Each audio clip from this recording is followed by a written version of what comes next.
મમ્મીઓ આટલી જિદ્દી કેમ હોય છે?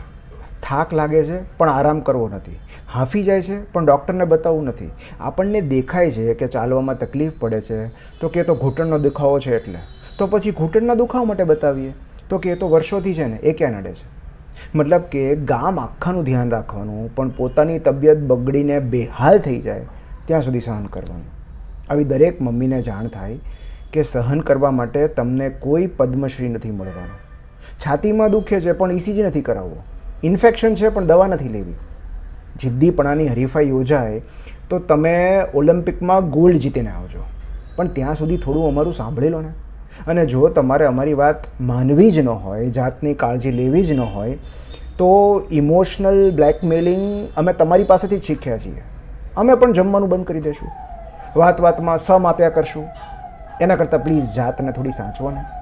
સંતાનો આજ્ઞાંકિત રહે એવી અપેક્ષા રાખતા હો તો એક મમ્મી તરીકે તમારે પણ આજ્ઞાંકિત રહેવું જોઈએ ને. કારણ કે જાતની કાળજી લેવાનો ઠેકો અમે એકલાએ થોડી લીધો છે.